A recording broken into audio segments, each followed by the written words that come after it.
Uncle இன்னைக்கு உங்க வீட்டுல கோழி பிரியாணியா? எப்படி அவ்வளவு கரெக்டா கண்டுபிடிச்ச? இல்ல எங்க வீட்டு கோழியை காணோம். ஹலோ, டிவி கடையா? ஆமாங்க. என்ன நீங்க டிவி கொடுத்தீங்க? உடனே வாங்க, எனக்கு பொண்டாட்டிக்கு ஒரே சண்டை. என்னடா நான் பஞ்சாயத்து படம் நடத்துறேன், உனக்கும் பொண்டாட்டி சண்டைக்கு நான் எதுக்கு வரணும்?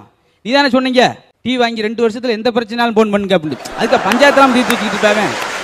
குற்றால அருவியில குளிச்சதுக்காக உடனே போலீஸ் கைது பண்ணிட்டு போனாங்கடா. ஆமாடா, அந்த வத்திருச்சுலண்டா கேட்குறேன். என்னடா குற்றால அருவியில இல்லை, குற்றால அருவியில் கோமணத்தை கட்டி குளிச்சுக்கிட்டு இருந்தேன். அங்க வந்து சொன்னாங்க, உங்கெல்லாம் கோமணத்தை கட்டி குளிக்க கூடாண்டாங்க. சரின்ட்டு கழட்டிட்டே அப்படின்னு இருக்கா. நீங்க யார்ட்ட சின்ன வயசா இருக்கும்போது என்ன நினைச்சனோ அதுவாகவே ஆயிட்டேன். என்னடா நான் பெரியவனாக நினைச்சேன், அதுவாகவே ஆயிட்டேன்.